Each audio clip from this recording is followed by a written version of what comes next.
అమ్మా నాన్నలకు ఆహ్వానం పలుకుతోంది ఆనందలహరి 5-స్టార్ రిటైర్మెంట్ హోమ్స్ ఈడుపుగల్లు విజయవాడ. ప్రస్తుతం మనం ఉన్నాం వికారాబాద్ జిల్లా పూడూరు మండలంలో ఉన్నటువంటి రామలింగేశ్వర స్వామివారి ఆలయంలో.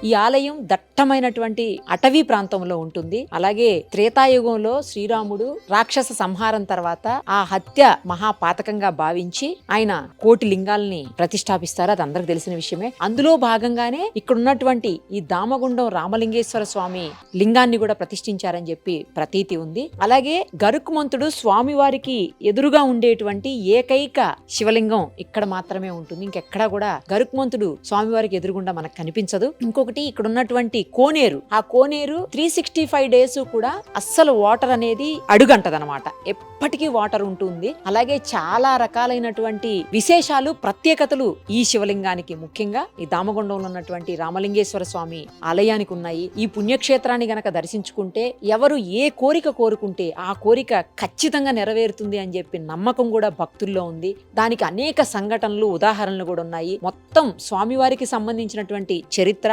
అలాగే కోనేరు, ఇంకా దాదాపు 800 సంవత్సరాల క్రితం నిర్మించబడిన స్వయం భూలింగం ఇది. ఆ తర్వాత రాజులు మళ్ళీ దీన్ని అంటే రినోవేట్ చేసినటువంటి పరిస్థితి. సో మొత్తం అన్ని వివరాలు, చరిత్ర, స్వామివారి ప్రధాన అర్చకులు లోపలే ఉన్నారు. ఒకసారి అడిగి తెలుసుకుందాం. మీకు వీలైనప్పుడు, త్వరలోనే శివరాత్రి ఉంది కాబట్టి ఆ టైంకి ఖచ్చితంగా వీలైన వాళ్ళు ఈ దామగుండం రామలింగేశ్వర స్వామి వారిని దర్శించుకోండి. స్వామివారి కృపకు పాత్రులయ్యి మీరు ఏవైతే అనుకుంటారో ఆ కోరికలన్నీ నెరవేరాలని చెప్పేసి స్వామివారిని వేడుకోండి.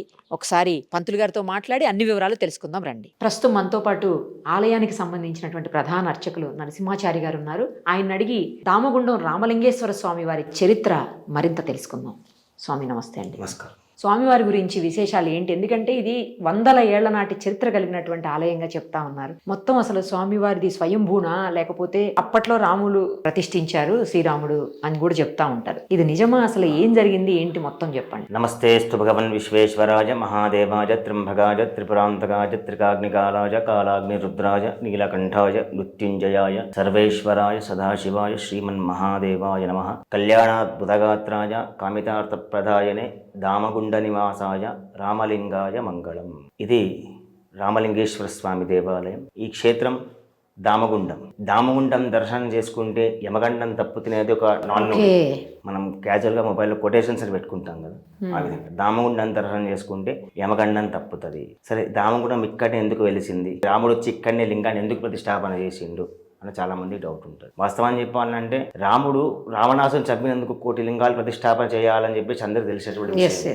కానీ రావణాసుడు ఎవరు? రాక్షసుడు. కానీ ఆయన మహా ఈశ్వర తపస్వి. ఎవరికి దొరకని ఆత్మలింగం అనేది తనకు దక్కింది. తన కోసం దక్కలేదు, తన తల్లి కోసం దక్కింది. కాబట్టి ఈశ్వరుని యొక్క సంపూర్ణమైనటువంటి అనుగ్రహం రావణాసురుడి పైన ఉంది. అలాంటి నిష్ఠాబంధమైన ఈశ్వర తపస్విని చంపినందుకు నువ్వు 1 కోటి లింగాలు ప్రతిష్టాపన చేయాలి అని చెప్పడం వల్ల రాముడు 1 కోటి లింగాలు ప్రతిష్టాపన చేయడం జరిగింది. మార్గమధ్యం లోపల వనవాసంలో ఒకే కూర్చొని ఏం చేయాలి అనే సమయాన్ని లోపల రాముడు మార్గమధ్యంలో వచ్చి ఇక్కడ స్థాపనం చేయడం జరిగింది. తత్రాపి సైకతంగికం రామేణ ప్రతిష్ఠితం అని చెప్తారు. మన దామగుండం గురించి స్కంద పురాణంలో ఉల్లేఖించబడ్డది. వాస్తవానికి చెప్పాలి, రాముడు ఇక్కడ చాలా అత్యంత నిష్ఠతో కూడుకొని ఇక్కడ తన ఉన్నటువంటి శ్రద్ధాభక్తిందా కూడా ఆ లింగంలో ధారపోసి ఇక్కడ లింగాన్ని ఏర్పాటు చేయడం జరిగింది. లింగం అంటే అప్పుడు రాయినే ఉండేనా, ఎలా ఉండే అంటే తత్రాపి సైకతం అంటే ఉస్కతో కూడుకున్నటువంటి లింగాన్ని తయారు చేయడం జరిగింది. ఇప్పుడంటే మనకు రాళ్ళు ఉన్నాయి అంటే ఒక ఈశ్వర స్వరూపం కనిపిస్తేనే మనం పూజా పునస్కారాలు చేసుకుంటాం.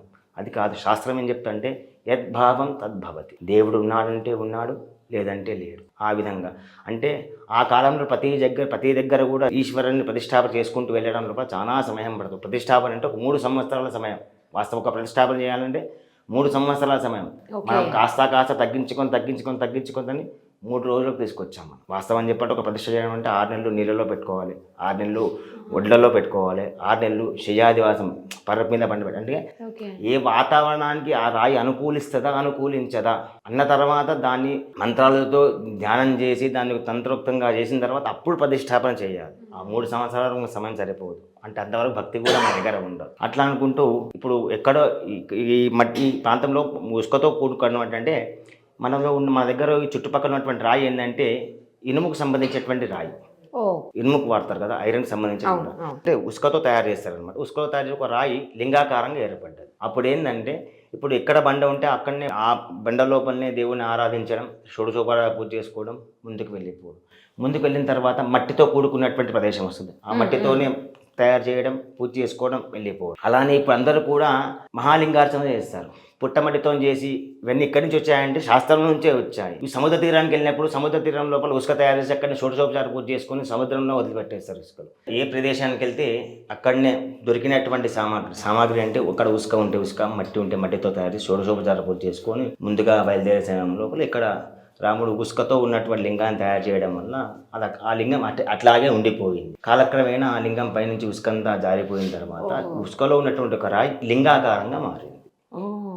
దీన్ని మరకత లింగం కూడా అంటారు. అంటే మరకత లింగాల్లో 10 రకాలుగా ఉంటాయి. మరకత లింగం అంటే అందరూ మనసులో వచ్చేది అంటే గ్రీన్, అవును, వాస్తవాన్ని ఆకుపచ్చ రంగులో ఉంటేనే మరకత లింగం అంటాం. ఓకే. ఇప్పుడు పుష్పరాగాల్లో 10 రకాల పుష్పరాగాలు ఉంటాయి. కనక పుష్పరాగం వేరే ఉంటుంది, నార్మల్ పుష్పరాగం వేరే ఉంటుంది, గురు పుష్పరాగం వేరే ఉంటుంది, కనక పుష్పరాగం అనేది వేరే ఉంటుంది. అంటే అందులోనే కొద్దిగా గోల్డెన్గా ఉంటుంది, కొద్దిగా వైట్గా ఉంటుంది, ఇంకొద్ది వైట్, అంటే ఏ రాశి వారికి ఆ విధంగా తగ్గుతుంటుందో ఆ కాలక్రమేణా ఎండలో ఎండి అది ఎరుపు రంగులోకి మారిన తర్వాత కొద్ది రోజులు అలానే కాలక్రమేణా యుగాంతం అయిపోయింది. యుగాంతం అయిన తర్వాత కొద్ది రోజుల తర్వాత ఇక్కడ దామగుండం అనే పేరు ఎందుకు వచ్చింది? ఫస్ట్ ఆఫ్ ఆల్ ఇక్కడ ముందుగా నీలకంఠ ఆశ్రమం అని పేరు పూర్వంలో పురాణాల్లో భాగంగా చూసుకుంటాం. నీలకంఠ ఆశ్రమంగా పేరు. నీలకంఠ ఆశ్రమం ఎందుకు పేరు వచ్చింది?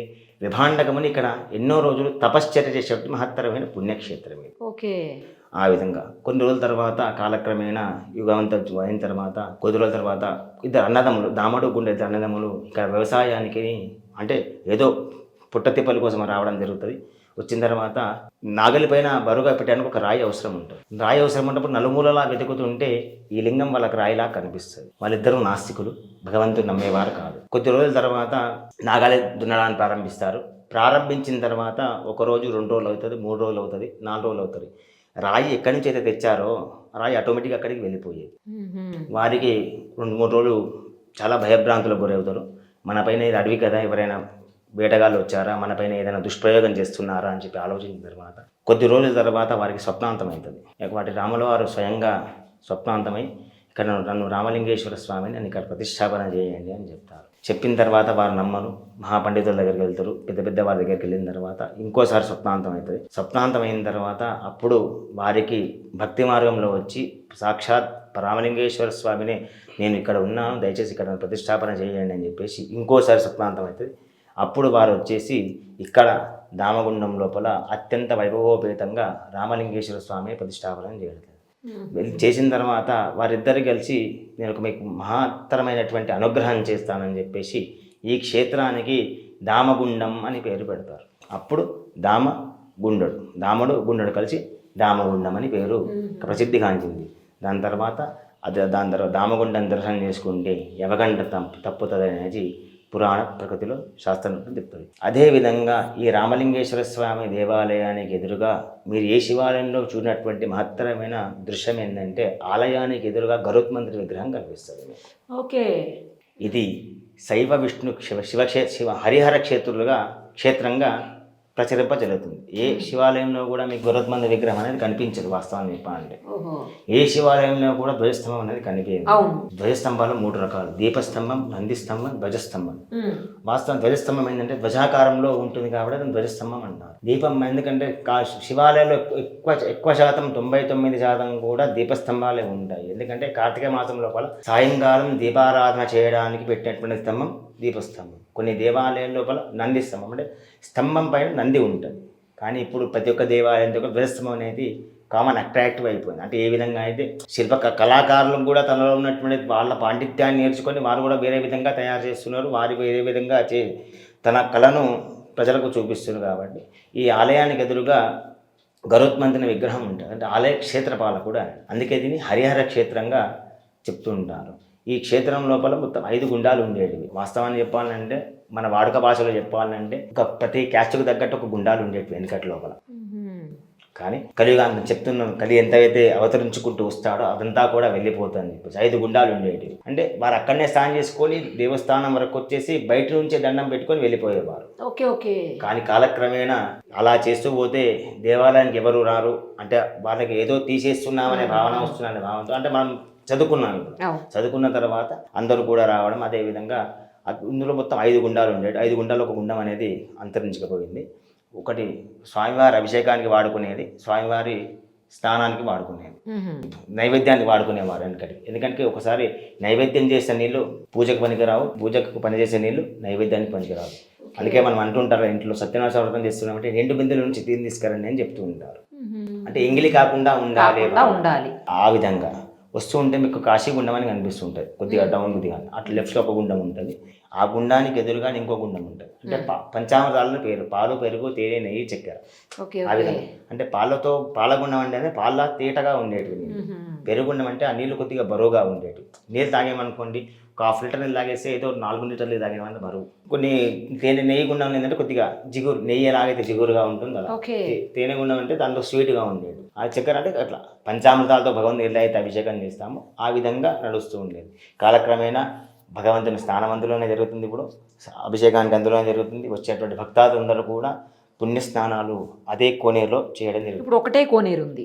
ఒకటే కోనేరు, అది ఎప్పటికీ అలా 365 రోజులు కూడా ఇప్పటి వరకు నాకు తెలిసి, నాకు 33 ఏళ్ళు వంశపారంపర్యంగా ఇది 7వ తలమారు మాది పూజ చేసుకుంటూ వస్తున్నాం. ఇప్పటి వరకు కూడా కోనేరు ఎండినట్టుగా ఎక్కడ మేము చూడలేదండి.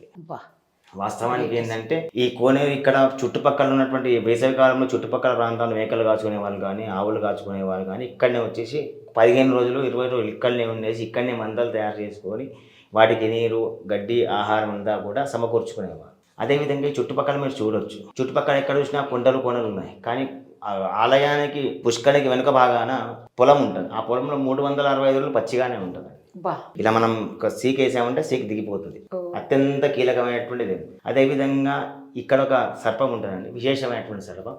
అది ఎవరికి కనబడంటే కేవలం భగవంతుని యొక్క సంపూర్ణమైనటువంటి అనుగ్రహం ఉన్న వారికే కనిపిస్తూ ఉంది. చాలామంది ఇక్కడ పూజకు వచ్చిన వాళ్ళు కూడా చాలామంది చెప్తూ ఉంటారండి, అంటే మ్యాక్సిమం ద్వారం బందే ఉంటుంది. పూజ చేసుకొని వెళ్ళిపోయిన తర్వాత కొంతమంది తప్పులు చేసి వచ్చారనుకోండి, అప్పుడు ఆ భగవంతుని దర్శనం కానివ్వరు. ఆ స్వామి పాములో ఎక్కడో దారిలో కానీ ఎక్కడో కానీ గుండం దగ్గర కానీ మనకి ఏదో విధంగా నువ్వే తప్పు చేసి వచ్చావని ఒక ఇంటిమేషన్ మనకి ఇస్తూ ఉంటాడు అనమాట. ఇంకోటి ఈ శివాలయానికి ఎంత ప్రాముఖ్యత ఉందో ఆ కోనేరు కూడా అంతే ప్రాముఖ్యత ఉంది. అమృతం తీర్థకం శ్రావం, అమృత బిందు అనేది ఆ కోనేరులో పడ్డదని ఒక ప్రతీతి అనమాట. వేదోమతనం జరిగినప్పుడు అమృత బిందు ఆ కోనేరులో పడ్డదని ప్రతీతి. మీకు వస్తుంటే చూడడానికి చాలా గ్రీన్గా ఉంటాయి నీళ్లు. అందరూ అనుకుంటారు పాచి పట్టిందేమో కింద అని, ఒక చిన్న ఉంటుంది. కానీ చేతిలో తీసుకుంటే తేటగానే ఉంటాయి నీళ్ళు. ఆ నీళ్లు తాగడం వల్ల కానీ, ఆ కోనేరులో స్నానం చేయడం వల్ల కానీ మనలో ఉన్నటువంటి అల్సర్ కానీ, క్యాన్సర్ కానీ, చర్మ వ్యాధులు కానీ 99% తగ్గుతాయి. అన్ని రుగ్మతలు పోతాయి, అన్ని 99% తగ్గుతాయి. అంటే ఒకటే స్నానం చేయగానే తగ్గుతాయంటే మన భావన తప్పు. భగవంతుని మీద నిష్ఠతో, శ్రద్ధతో భగవత్ ఆరాధన చేస్తే, ఇప్పుడు డాక్టర్ గారు ఒక ట్యాబ్లెట్ ఇచ్చారు మనం వేసుకున్నాం అంటే మన లోపల తగ్గదు. కానీ తగ్గినట్టు మనం ఎట్లా ఏ విధంగా అయితే మనసును సాటిస్ఫాక్షన్ చేసుకుంటామో తగ్గుముఖం పట్టుకుంటూ 100% వస్తుంది. ఎందుకంటే చాలామంది ఉన్నారు ఇక్కడ. ఒక భక్తుడు ఉండేది హైదరాబాద్లో ఉన్నట్టు, చాలా అత్యంత ఆగర్వ శ్రీమంతురాలు ఆమె. కింద పెట్టాలంటే కూడా బంగారం పరుచుకొని పెట్టవలసింది తప్పలేదు. తన 2 కొడుకులు కూడా విదేశంలో ఉండేవారు. తను ఏంది ఒక్కరోజు కూడా దేవుని పూజ చేసినటువంటి దాఖలా లేదు. కానీ ఈ క్షేత్రానికి వచ్చి ఆమె కేవలం స్నానం చేసుకొని వెళ్ళిపోతుంది. అత్యంత చాలా క్లిష్టమైన పరిస్థితి. కూర్చుంటే లేవడానికి కాదు, లేచుంటే కూర్చోవడానికి రాదు. అలాంటిది మనిషి సుమారుగా ఒక 11 వారాలు 12 వారాలు వచ్చిపోయింది.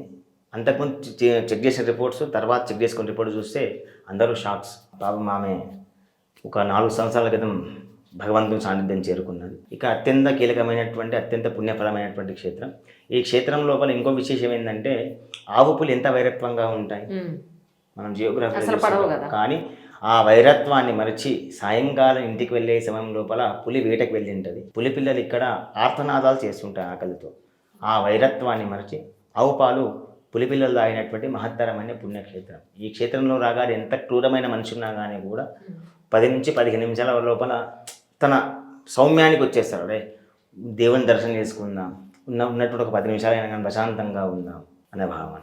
ఇక్కడ ప్రతి శ్రావణ మాసం, కార్తీక మాసం నిత్యం పూజలు జరుగుతూ ఉంటాయి. రోజు కూడా పూజలు జరుగుతుంటాయి. ప్రతి సంవత్సరం ఇక్కడ శివరాత్రి అత్యంత వైభవోపేతంగా జరుగుతూ ఉంటుంది. అదేవిధంగా పాల్గొన బహుళ దశమి రోజు వార్షిక బ్రహ్మోత్సవాలు ప్రారంభమవుతాయి. ఇక్కడ ఉగాదికి 5 రోజుల ముందు బ్రహ్మోత్సవాలు ప్రారంభమై ఉగాదికి దేవుడు ఇంటికి వెళ్తాడు. ఒకానొక సమయం లోపల శివరాత్రికి దేవుడు ఉత్సవ విగ్రహాలు వచ్చేసి ఉగాదికి ఇంటికి తీసుకెళ్లేవాడు. కాలక్రమేణా కలిగాంతంలో దొంగలు అవన్నీ ఉన్నారు కాబట్టి చాలాసార్లు ఇక్కడ దొంగతనం చేయడం జరిగింది. ఉత్సవ విగ్రహాలు ఇక్కడ ఏదో నిధి ఉందని చెప్పేసి తవ్వడానికి ప్రయత్నించిన వారి చాలా జరిగాయి ఇక్కడ. అందుకే ఇదంతా జరిగిన తర్వాత కూడా ఉగాదికి 5 రోజుల ముందు దేవుని తీసుకురావడం, తర్వాత 5 రోజు మొదటి రోజు ధ్వజారోహణం, అఖండ దీపారాధన, రెండో రోజు సాయంకాలం స్వామివారి కళ్యాణం, సాయంత్రం 10:30 తర్వాత కన్నుల పండుగ రథోత్సవం జరుగుతుంది. మూడో రోజు స్వామివారి ఏకాంత సేవ, 4వ రోజు దోపోత్సవం అని చేస్తారు, 5వ రోజు చక్రతీర్థం, ఆ రోజు సహస్ర పుష్పార్చన, సాయంత్రం దేవుడు మళ్ళీ ఇంటికి వెళ్ళిపోతుంది. ఇంటికి వెళ్తారంటే ఇక్కడ విగ్రహాలు పెడితే తీసుకెళ్తారని చెప్పేసి ప్రధాన పూజారి గారి ఇంటి లోపల ఉత్సవ విగ్రహాలు అక్కడనే ఉండడం జరుగుతుంది. అత్యంత కీలకమైన క్షేత్రం. ఈ క్షేత్రంలో ఎవరైనా కానీ కూడా మనస్సుతో భగవంతుడు ఏం చెప్పారో, పత్రం పుష్పం ఫలం తోయం వ్యోమే భక్త్యా ప్రయచ్చదు. రోజు నన్ను ఆరాధన చేసినా చేయకున్నా ఒక్కసారి నామస్మరణ చేస్తే సదా మీ వెన్నంటూ ఉంటానని భగవంతుడు ఏదైతే శాస్త్రంలో చెప్పాడో ఆ విధంగా భగవంతుని నిష్కల్మషంగా నిష్పక్షపాతంగా భగవంతుని ఆరాధన చేస్తే ఈ రామలింగేశ్వర స్వామి సంపూర్ణమైనటువంటి అనుగ్రహాలు ఇస్తాడు. ఇక్కడ చాలామందికి సంతానం లేని వారికి కూడా రామలింగేశ్వర స్వామి కేవలం ఒక నమస్కారంతోనే సంతానం వేయడం జరిగింది. రాజ్యాధికారంలో రాజకీయాలు అత్యున్నతమైన స్థానాలకు వెళ్ళడం జరిగింది. ఉద్యోగాల్లో కానీ వ్యాపారాల్లో కానీ అత్యున్నతమైనటువంటి స్థానాల్లో కూడా ఇక్కడి నుంచి వెళ్ళి భగవంతుని ఆరాధన చేస్తూ ఉంటారు. రామలింగేశ్వర స్వామి దేవాలయానికి తెలంగాణలోనే కాకుండా ఆంధ్రప్రదేశ్, మహారాష్ట్ర, తమిళనాడు అక్కడి నుంచి కూడా భక్తులు వస్తూ ఉంటారు. ఒక 4-5.5 సంవత్సరాల క్రితం శ్రీలంక నుంచి ఒక భక్తులు వచ్చి ఇక్కడ 2 రోజులు ఉండి సతద్ధార రుద్రాభిషేకం అంటే 12 రుద్రాభిషేకాలు చేసుకొని తన తల్లి కోసం ఇక్కడ నుంచి ఈ కోనేరు వాటర్ తీసుకొని వెళ్ళడం జరిగింది. తర్వాత తన తల్లి 6 నెలలు చనిపోతారన్న వాళ్ళు 3.5 సంవత్సరాలు బతకడం జరిగింది. అత్యంత మహిమాన్విత క్షేత్రం. ఎందుకంటే మనం అందరం అంటాం, భగవంతునికి ఏదైతే కూడా నిస్వార్థంగా నిష్భక్తితో నిష్పక్షపాతంగా ఆరాధన చేస్తామో భగవంతుడు మనకు ఎప్పుడు కూడా సంపూర్ణమైనటువంటి అనుగ్రహాన్ని కలగజేస్తాడని చెప్పేసి ప్రతిదీ. అదేవిధంగా ఈ ఈశ్వరునికి ఎడమవైపున పార్వతీదేవి విగ్రహం ఉంటుంది. అదేవిధంగా ఇక్కడ విభాండకమని ఇప్పటికీ కూడా సూక్ష్మ రూపంలో సంచరిస్తున్నాడని చెప్పేసి ప్రతీది. ఇక్కడ విభాండక ఋషుల వారు అత్యంత కీలకమైనటువంటి ఇప్పటికి కూడా సాయంత్రం కూడా కూర్చుంటే ఆ కొనే దగ్గర కూర్చుంటే గలగలగల అంటే నీళ్లు పారుతున్నటువంటి శబ్దం మనకు వినిపిస్తూ ఉంటుంది. ఇది శ్రీరాములు వారు ప్రతిష్ఠించారంటున్నారు కదా, అంటే అప్పట్లో త్రేతాయుగం, అప్పుడు ఎన్ని సంవత్సరాలు అయి ఉంటుందండి సుమారుగా? ఇది అప్పుడు ప్రతిష్టాపన. దీన్ని ఆలయాన్ని 1665 రూపాయల కాకతీయులు పునర్నిర్మాణం చేయడం జరిగింది. దేవాలయం పునర్నిర్మాణం చేశారా? అంటే ఉన్నటువంటి ఇవన్నీ శిలాతోరణాలన్నీ కూడా కాకతీయులు నిర్మించేటువంటిది. దాని తర్వాత కొన్ని రోజుల తర్వాత తెలిసిన తర్వాత మా 7 తలమారులుగా మా వంశ పారంపరంగా చేసుకుంటూ రావడం జరిగింది. ఇలా ఎందుకు పెట్టారు అంటే ఒక దారి పెట్టి అక్కడ మళ్ళీ గుడిలాగా అది ఎందుకు పెట్టారు అసలు? అమృతం తీర్థకం శ్రావకం సర్వసంపత్ ప్రదాయకం తత్రాపి సైకతం లింగం రామేణ ప్రతిష్టం అని ఏం చెప్తారో, అమృతం శ్రావకం తీర్థం అంటే ఏ క్షేత్రానికి వెళ్ళినా కానీ అన్ని కూడా తీర్థక్షేత్రాలు అంటారు. పుణ్యక్షేత్రాలు తప్పితే తీర్థక్షేత్రాలు. ప్రతి క్షేత్రంలో కూడా తీర్థం అంటే ఒక కోనేరు. స్వామివారి దర్శనం చేసుకోక సమయం లేకపోయినా కానీ ఆ కోనేరులో స్నానం చేస్తే స్వామివారి దర్శించుకున్నటువంటి సంపూర్ణ పుణ్యం అయితే వస్తుందో అది వస్తుంది, ప్రతిఫలం వస్తుంది.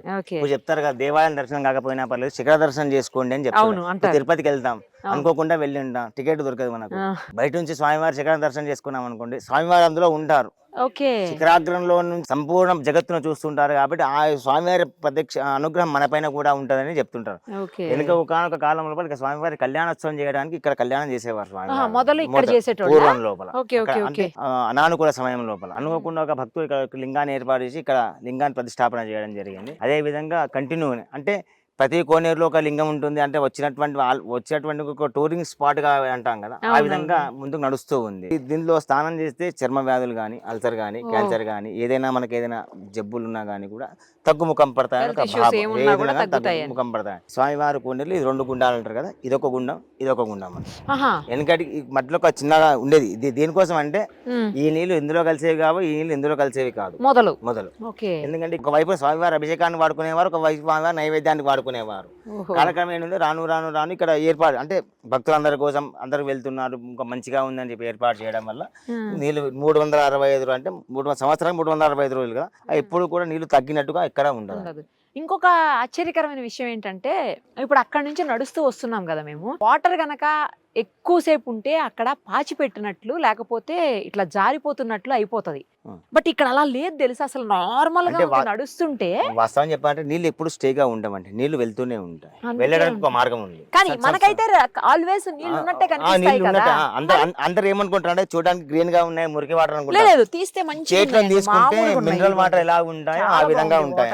ఈ యొక్క నీటి యొక్క ప్రత్యేకత నీళ్ళు ఏమంటే ఇక్కడ నీళ్ళు వస్తే ఎండాకాలం ఉన్నా కానీ అసలు మనం ఎండాకాలంలో చల్ల నీళ్ళు తాగుతాం కదా, అవసరం లేదండి. ఒక్కరికి తాగేమనుకోండి చాలా కూల్ ఉంది. నాకు అదే కింద కూడా జారుతామేమో అని అనిపించింది దిగేటప్పుడు, కానీ అసలు ఏమీ లేదు, మామూలుగా నార్మల్ గా ఉంది కింద. ఇది కూడా ఒక అద్భుతమేమో స్వామివారి.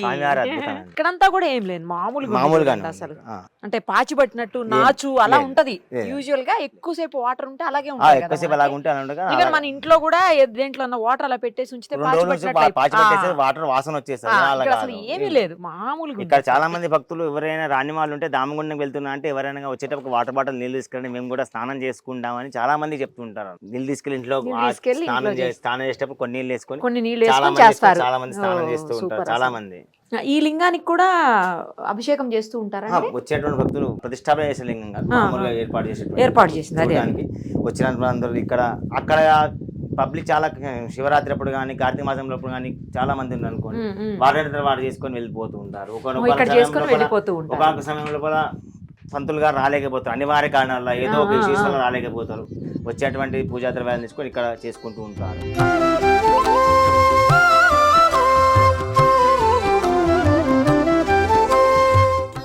చిన్నది నందీశ్వరిని కూడా పెట్టారు. ఈ కోనేరుకు ఎడమ భాగాన ఒక కోనేరు ఉంటుంది, చిన్న. ఇది మొత్తం దాటి అవతల ఆ మెట్లు దాటగానే ఉంటుంది. ఈ కోనేరుకు ఎడమ భాగాన కానుగ చెట్లు ఉన్నాయి, అక్కడ ఒక చిన్న కోనేరు ఉంది. ఇవి 2, 3, 4 మనం ఎదురుగా వస్తుంటే ఎడమ వైపున ఒక చిన్న గుండం కనిపిస్తుంది, వచ్చేటప్పుడు లెఫ్ట్ సైడ్ కాశీగుండం అని కనిపిస్తుంది. అక్కడ కాశీ నుంచి వస్తాయని చెప్తారు. అవి కూడా చాలా చల్లగా ఉన్నాయి. ఇప్పుడు ఉందండి ఇప్పటికీ ఉందండి గుండం. దాన్ని కొద్దిగా పూడిక తీసి కొద్దిగా మరమ్మతులు చేసి పెట్టడం జరిగింది. ఇప్పుడు మనం చూడొచ్చు, ఒకసారి చూపించండి. అదేనండి కోనేరు, ఇది కాశీగుండం అండి.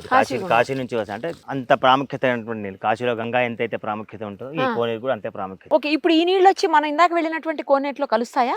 కలవదు, వేరే విధంగా వెళ్ళిపోతుంది. ఈ కోనేరులో అంటే జలాన్ని తాకాలంటే ఎలా మరి? అంటే ఇప్పుడు వెళ్ళడానికి ఏంటంటే కొన్ని పనులు వస్తున్నాయి కాబట్టి ఆ కోనేరు నుంచి ఇలా వెళ్తాయి నీళ్ళు. ఇవి తాకినా కూడా తాగినట్టే. కోనేరు నీళ్ళు జంతువులు వన్యప్రాణులు తాగడానికి అక్కడక్కడ కాల్వ మార్గాన్ని వెళ్తూ ఉంటాయి, అక్కడక్కడ తాగుతుంది. అంటే ఇప్పుడు ఇవి కాశీ నుంచి వస్తున్నాయని ఒక నమ్మకమా, లేకపోతే అంతటి పవిత్రమైన నీళ్ళని? కాశీ నుంచి వస్తున్నాయని నమ్మకం. కాశీగుండం అని పేరు దీనికి. వెనకటి నుంచి మా పెద్దలంతా చెప్పుకునే వచ్చాడం అంటే కాశీ నుంచి, అంటే కాశీగుండం అంటే కాశీ నుంచి వస్తున్నాయి, అక్కడ నుంచి ఊట మార్గం ఉందని అంటారు. కొంతమంది ఏమంటారు అంటే కాశీలో ఉన్నటువంటి గంగాకి ఎంతైతే ప్రాముఖ్యత ఉంది, అన్ని గంగాలకు అంతే ప్రాముఖ్యత ఉంది, కానీ దానికంటూ ఒక ప్రత్యేకత దానికంటే ఒక ఎక్కువ అని చెప్తుంటారు. ఈ నీళ్ళు ఎప్పుడు కూడా చూడడానికంటే ఇప్పుడు ఈ ఎండాకాలం వానాకాలం కాబట్టి మట్టి ప్రదేశం కాబట్టి ఆ వెహికల్స్ వెళ్ళడం రావడం వల్ల దుమ్ము పేరుకోవడం వల్ల చూస్తే మురికిగా అనిపిస్తుంది. కానీ కొద్దిగా ఇలా అని ఇలా పట్టుకుంటే ఇప్పుడు చూడండి, ఇదే మట్టి మార్గంలో చూడండి, ఈ మట్టితో వల్లనే ఎంత నీరు ఎంత మినరల్ వాటర్ లాగా. కానీ మంచిగా ఉన్నాయండి వాటర్, మనం అలా అనిపిస్తుంది కానీ చాలా మంచిగా ఉన్నాయి వాటర్. మనం అనుకుంటే చాలా వన్య ప్రాణులన్నీ కూడా ఈ నీళ్ళు తాగే ఉంటాయి. అంటే కొన్ని దిగడానికి భయపెడుతుంది. స్వచ్ఛమైన నీళ్ళు అండి, కల్తీ లేని నీళ్లు కదా. వస్తుంటారా అండి రెగ్యులర్ గా స్వామివారి ఆలయానికి? కోనేరు అది నిర్మాణం చేసిన తర్వాత అప్పటి ఇప్పటి వరకు నేను 5-6 సంవత్సరాలకు ఎక్కువ అవుతుంది. డైలీ కంపల్సరీ ఊళ్ళో లేకపోతే రాను. ఊళ్ళో ఉంటే పొద్దున్న వచ్చేది, దీపం ముట్టించి టెంకాయ కొట్టి అగరబత్తి ముట్టించి పోతారు. చాలా పెద్ద మేడం ఏరియాలో ఎవడం దొంగతనం చేసిన కూడా బయటికి పోడు మేడం. ఈ దరి కూడా ఎక్కడాడు, ఆ. ఇక్కడ ఈ చెరాకు కూడా ఎక్కడు, ఇక్కడ దొరికేస్తాడు. స్వామివారి మహత్ అంత గొప్పది, చాలా ప్రశాంతంగా ఉందండి అసలు. అంటే అడవి మధ్యలో ఉండటం వల్ల ఏమో ఎంత ప్రశాంతంగా ఉందో. అయ్యప్ప మాల వేసి ఇక్కడనే ఉంటాం మేడం. అవునా? ఫస్ట్ అయ్యప్ప మాల వేసినాకనే ఇక్కడ ఉండి చేద్దామని ఆలోచనతో 3 లక్షలతో అనుకొని సురువు పెట్టిన. ఉమ్. 35-40 లక్షలు అయినాయి. వా. కానీ ఎవరిని అడగలే, సొంతంగా మా అన్నను కూడా అడగలే మేడం. స్వామివారి మీకు ఇచ్చినట్టుంది. ఆయన ఇచ్చిండు అనుకోని నేను చేసిన అంతే, నాకు చేసే ఆ పుణ్యం కలిగించిందని చేసిన. అంతే అంతే. చాలా మూవీస్ షూటింగ్స్ అయ్యాయి ఇక్కడ అని చెప్తున్నారు, నిజమేనా? RRR 3 నెలలు నడిచింది మేడం. మొన్న గేమ్ చేంజర్ నడిచింది 2 రోజులు. మొన్న ఒకటి బ్లాక్ బ్యాగ్స్ అని అది నడిచింది. ఉమ్. మళ్ళా సాయిపల్లో ఇది ఒకటి 5-6 షూటింగ్ నడిచింది పెద్దవి. రెగ్యులర్ గా అవుతుంటాయి అయితే షూట్స్ కూడా. నడుస్తాయి మేడం. చూశారు కదా, రామగుండం రామలింగేశ్వర స్వామి వారి పుణ్యక్షేత్రము, ఆ క్షేత్రానికి సంబంధించినటువంటి విశేషతలు అలాగే ప్రత్యేకతలు. ఇది చాలా దగ్గరగా ఉంటుంది హైదరాబాద్కి, జస్ట్ ఒక 55-60 బాగా అయితే 70 లోపులనే ఉంటుంది. సో తప్పకుండా త్వరలో మనకి శివరాత్రి కూడా రాబోతుంది, దర్శనం చేసుకోండి. స్వామివారు మామూలుగానే మనకు తెలుసు శివయ్య అంటేనే చాలా, అసలు ఏది అడిగితే ఆయనకి జస్ట్ శివయ్యకి అభిషేకం, నీళ్లతోటి జలాలతోటి అభిషేకం చేస్తేనే ఆయన ప్రసన్నుడైపోతారు, అన్ని కోరికలు తీరుస్తారని చెప్పేసి ఒక నమ్మకం ఉంటుంది. అలాగే ఈ క్షేత్రానికి ప్రత్యేకంగా ఎవరు ఏది కోరుకున్నా సరే స్వామివారు నెరవేరుస్తారనే నమ్మకం అయితే భక్తుల్లో ప్రగాఢంగా ఉంది. సో ఒక్కసారి ఇక్కడికి వచ్చి కోనేరులో స్నానం చేయొచ్చు, అలాగే కోనేటి నీటిని స్వీకరించవచ్చు, ఇంటికి కూడా తీసుకువెళ్ళొచ్చు. సేమ్ టైము స్వామివారిని దర్శనం చేసుకొని మనకున్నటువంటి సమస్యలన్నింటినీ స్వామివారికి చెప్పేసి తీర్చేసుకోవచ్చు.